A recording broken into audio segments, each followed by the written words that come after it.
जय हिंद दोस्तों, स्वागत है आप सबका एक बार फिर से टेक्निकल अस्त में। शुरू करते हैं आज के डिफेंस समाचारों को। आज के टॉप डिफेंस हेडलाइंस हैं दोस्तों। आर्मर रिकवरी व्हीकल्स जो कि अर्जुन के चेसिस पर आधारित हैं, उन सभी के ट्रायल्स भारतीय सेना ने पूरे कर लिए हैं और भारतीय सेना शुरुआत में इनकी 10 यूनिटें खरीदेगी।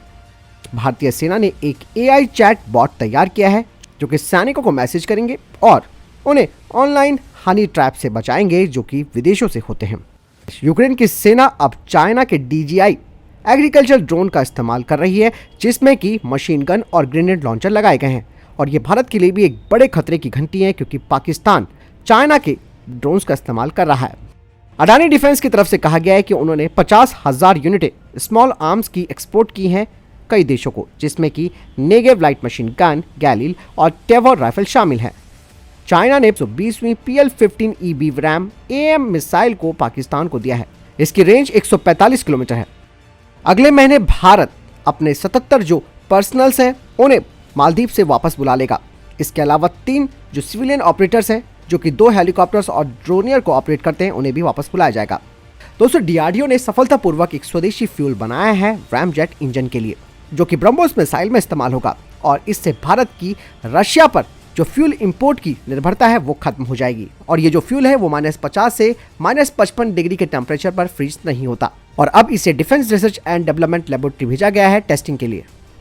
बढ़ते पहले डिफेंस अपडेट की तरफ। दोस्तों, यूरोपियन कंपनी MBDA अब अपनी माइका नेक्स्ट जनरेशन के साथ beyond visual range air to air missile की दौड़ में अगले चरण की तैयारी कर रही है और ये जो नई टेक्नोलॉजी है वो मौजूदा टेक्नोलॉजी के बीच अंतर को पाटेगी जो कि भारत के राफेल फाइटर जेट्स में भी लगी है। इसके अलावा जो राफेल फाइटर जेट्स को ऑपरेट करते हैं उन पर भी ये लगाई गई है। वर्तमान की अगर बात करें तो जो माइका मिसाइलें हैं ये इंफ्रारेड और रेडियो फ्रीक्वेंसी दोनों वेरिएंट में उपलब्ध है, लेकिन ये मॉडर्न BRAM के लिए उपेक्षित सीमा से कम है जो कि अधिकतम 80 किलोमीटर है, जबकि ultra long range mature missile 200 kilometre तक पहुंच सकती है, लेकिन इसकी कीमत काफी ज्यादा है और ये एक महंगा विकल्प है। ऐसे में माइका NG का लक्ष्य काफी कम कीमत पर 160 किलोमीटर की एक बड़ी रेंज प्रदान करना है और इस रेंज तक पहुंचने के लिए MBDA एक डबल पल्स रॉकेट मोटर का इस्तेमाल कर रहा है और ये इनोवेटिव टेक्नोलॉजी मिसाइल की उड़ान के अंतिम चरण के दौरान ऊर्जा का अतिरिक्त विस्फोट प्रदान करती है, जिससे कि इसकी जो स्पीड है वो बढ़ेगी और एक विस्तारित दूरी पर तेजी से ये आगे बढ़ने वाले लक्ष्यों को रोकने की इसकी क्षमता होगी। हालांकि यहाँ पर जो माइका NG है वो एकमात्र दावेदार नहीं है क्योंकि भारत का DRDO अस्त्र मार्क 1 को पहले से ही विकसित कर चुका है जिसकी 110 किलोमीटर की रेंज है, जो वर्तमान में माइका से बेहतर प्रदर्शन कर सकती है और अस्त्र मार्क 2 भी तैयार हो रही है जो कि और ज्यादा घातक मिसाइल है और अस्त्र मार्क 2 की जो क्षमता है वो माइका NG की रेंज से ज्यादा होगी। ऐसे में भारत MBDA की पेशकश को स्वीकार करता है ये नहीं, ये तो वक्त बताएगा। इसके अलावा MBDA ने मिसाइल तैयार होने पर भारत जैसे मौजूदा माइका यूजर्स को प्राथमिकता देने का अपना इरादा भी साफ कर दिया है।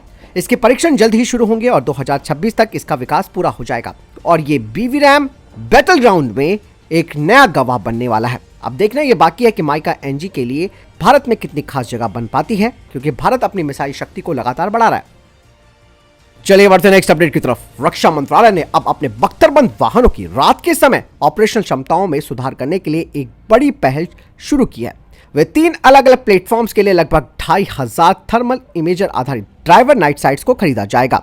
BMP-2/2 के इन्फेंट्री फाइटिंग व्हीकल, बख्तरबंद एम्बुलेंस ट्रैक किए गए AAT वाहन और कैरियर मोर्टार ट्रैक किए गए वाहनों के लिए ये खरीद योजना मेक इन इंडिया और आत्मनिर्भर भारत प्रोग्राम के साथ तालमेल बिठाते हुए आत्मनिर्भरता पर जोर देती है। मतलब साफ है कि इस महत्वपूर्ण रक्षा टेक्नोलॉजी का देश के अंदर ही निर्माण किया जाएगा। इसके कुछ टेक्निकल स्पेसिफिकेशन है जैसे कि इसके डुअल फीड सिस्टम होने चाहिए जिसमें कि ड्राइवर नाइट साइट को थर्मल इमेजिंग के लिए एक अनकूल्ड TI कैमरा और कम रोशनी की स्थिति में बेहतर दृश्यता के लिए एक कम रोशनी वाला कैमरा जोड़ना होगा। इसके अलावा LCD ड्राइवर डिस्प्लेस में होना चाहिए, फॉर्म फिट डिजाइन होना चाहिए, परफॉर्मेंस पैरामीटर्स होने चाहिए, इसका कॉम्पैक्ट डिजाइन होना चाहिए। इसके अलावा सीमलेस इंटीग्रेशन भी होना चाहिए।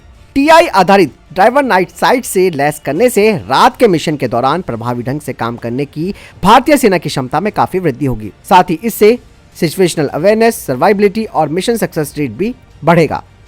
बढ़ते नेक्स्ट अपडेट की तरफ। दोस्तों, भारतीय सेना अब भविष्य की ओर आगे बढ़ रही है और 2027 तक, जैसे कि मैंने डिफेंस अपडेट्स में बताया था, कि 1 लाख कर्मियों को कम करने की योजना भी तैयार हो चुकी है। बता दें कि भारतीय सेना खासकर कि दुर्गम पहाड़ी क्षेत्रों में मजबूत खच्चरों पर निर्भर रहने के बजाय फुर्तीले रोबोटिक म्यूल्स को तैनात कर रही है, जो कि चुनौतीपूर्ण सिनेरियोज में भारी भार ले जाने में सक्षम है।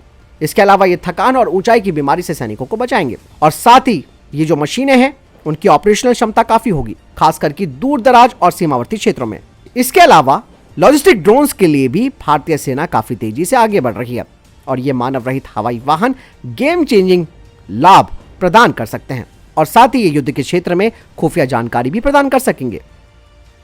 बढ़ते नेक्स्ट अपडेट की तरफ। हैदराबाद में मौजूद startup pan Indian India private limited ने अपने इंजन डेवलपमेंट परियोजना के बारे में जानकारी दी है। बता दें कि उनके 4.5 किलो न्यूटन टर्बोजेट इंजन का कॉन्सेप्चुअल वैलिडेशन पूरा हो चुका है। इसके बाद अब कंपनी प्रोटोटाइप के निर्माण पर ध्यान केंद्रित कर रही है। साथ ही कंपनी की तरफ से कहा गया है कि वो 8.5 किलो न्यूटन का टर्बोफैन विकसित करेगी। पैन इंडियन के अनुसार ये एक बड़ा इंजन होगा जो कि विशेष रूप से बिग कैट्स वॉरियर को आगे बढ़ाने के लिए डिजाइन किया गया है, जो वर्तमान में HAL न्यू स्पेस रिसर्च द्वारा विकसित किए जा रहे हैं, जो कि मानव रहित टीमिंग सिस्टम यानी कि UTS का एक अत्यधिक शक्तिशाली स्ट्राइक वेरिएंट है।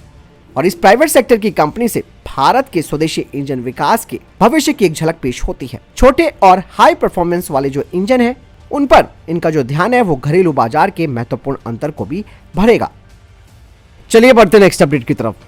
दोस्तों, कहीं ना कहीं AMCA का भविष्य अधर में लटकता हुआ दिखाई दे रहा है। हाल ही में retired air marshal RKS Bhadauria ji ने एक और बड़ा बयान दिया है। उन्होंने कहा कि AMCA के लिए 2020 में जो निर्णय लिया गया था, जिसके तहत जो पब्लिक प्राइवेट पार्टनरशिप मॉडल है उसे अपनाया जाएगा, लेकिन ये 3.5 सालों से ठप पड़ा है, और इसी के साथ इसके स्पेशल पर्पस व्हीकल का जो प्रोग्राम है वो भी ठप पड़ा हुआ है। उन्होंने बताया कि शुरुआत में ये कहा गया था कि जो प्राइवेट इंडस्ट्रीज हैं वो इसमें शामिल होंगी, लेकिन अगर ये शामिल नहीं होती है तो वो मुकाम हासिल नहीं किया जा सकता जिसे भारत हासिल करना चाहता है। और भारत वाकई में एक बार फिर से वही गलती करेगा जो पिछले 3 दशकों से वो करता आया है। उन्होंने बताया कि लोकल इंडस्ट्रीज और प्राइवेट सेक्टर्स के साथ डिस्कशन करना बेहद जरूरी है, और स्पेशल पर्पस व्हीकल मॉडल भी बेहद जरूरी है। साथ ही उन्होंने बताया कि AMCA प्रोजेक्ट में प्राइवेट सेक्टर इंडस्ट्रीज का शुरुआत से लेकर अंत तक साथ में रहना जरूरी है।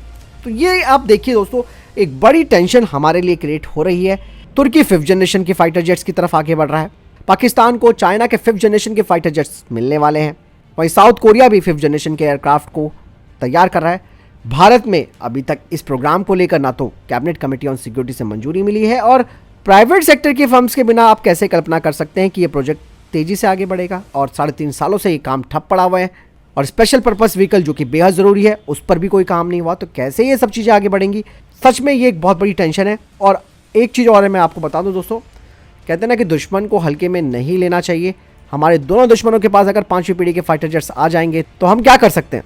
हालांकि मैं कहूंगा कि AMCA में जिस तरीके से देरी का सामना करना पड़ रहा है उससे अब तभी बचा जा सकता है जब हम रशिया से Su-75 को मिलकर बनाने की बात कहें। इसीलिए भारत को रशिया की इस पेशकश पर दोबारा से विचार करना जरूरी है, और मेक इन इंडिया के तहत ही अगर हम आगे बढ़ना चाहते हैं तो कोलैबोरेशन के तहत Su-75 को आप भारत में बनाइए। कम से कम राष्ट्रीय सुरक्षा के साथ समझौता तो नहीं होना चाहिए। फिलहाल आपको क्या लगता है, कमेंट सेक्शन में लिखकर जरूर बताइएगा। चलिए बढ़ते हैं नेक्स्ट अपडेट की तरफ। दोस्तों, कुछ खबरें सामने आई हैं कि बेंगलुरु में गैस टरबाइन रिसर्च एस्टेब्लिशमेंट में जो ट्विन टेस्ट सेल फैसिलिटी है वो 2025 तक पूरी हो जाएगी। बता दें कि ट्विन सेल टेस्ट फैसिलिटी में 2 सेपरेट टेस्ट सेल होंगे, जहां हर cell 130 kilo newton thrust class को हैंडल कर सकता है, वो भी थ्रस्ट वेक्टरिंग नोजल के जरिए। और ये बढ़ी हुई क्षमता DRDO को इंजन टेस्ट और डेवलपमेंट में बड़ी मदद करेगी, खास करके बड़े स्तर के मिलिट्री एयरक्राफ्ट्स के लिए। और यही नहीं, इसके अलावा फ्यूचर जनरेशन के जो फाइटर जेट्स हैं जिनकी एनहांस पावर परफॉर्मेंस होगी उसके लिए भी ये इस्तेमाल हो पाएंगे। चलिए बढ़ते नेक्स्ट अपडेट की तरफ। आखिरकार दोस्तों, चाइना के मुंह से वो बात निकली गई जिसका इंतजार शायद हमें भी है और पाकिस्तान को भी। चाइना की तरफ से आखिरकार कह दिया गया है कि Pakistan J-31 twin engine stealth fighter jet को शामिल करने वाला है, जिससे कि पाकिस्तानी एयरफोर्स भारत से आगे निकल जाएगी। साथ ही उन्होंने भारत के AMCA के बारे में भी एक व्यंग कसा है। उन्होंने कहा कि भारत का 5th generation fighter jet programme है वो जल्द नहीं आने वाला, और ये जो प्रोग्राम है भारत का यानी कि AM का प्रोग्राम है वो केवल डिज़ाइन स्टेज पर ही पहुंचा है। साथ ही AMCA को शामिल करने की जो टाइमलाइन थी वो भी अब मिस हो चुकी है। चाइना की मीडिया ने कहा कि J-31 में J-20 के सेंसर फ्यूजन और डेटा प्रोसेसिंग क्षमता होगी। साथ ही इसमें जो सेल क्षमता होगी वो इसे सरप्राइज अटैक करने की अनुमति भी देगी। तो देखिए दोस्तों, हमारे पड़ोसी मुल्क भी किस तरीके की बातें करने पर उतर आए हैं, और पाकिस्तान को अगर 5th जनरेशन के फाइटर जेट मिल जाएंगे तो फिर आप समझिए कि हमारे लिए कितना ज़रूरी हो जाएगा 5th जनरेशन के फाइटर जेट्स को शामिल करना।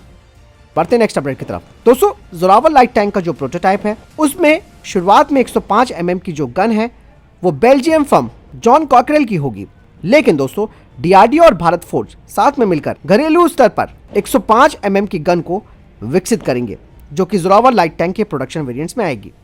और जॉन कॉकरेल की ये जो गन है वो शुरुआती प्रोटोटाइप में इसीलिए होंगी ताकि तेजी से इस टैंक का रोल आउट और क्विक रिस्पांस किया जा सके और भारत की ऑपरेशन जरूरतों को पूरा किया जा सके। बता दें कि एक बार अगर ये स्वदेशी गन विकसित हो जाती है तो हमारी निर्भरता फॉरेन टेक्नोलॉजी पर कम हो जाएगी और ये कॉस्ट इफेक्टिव भी होगी, और यही नहीं, इससे सप्लाई चेन में भी कोई दिक्कत नहीं आएगी।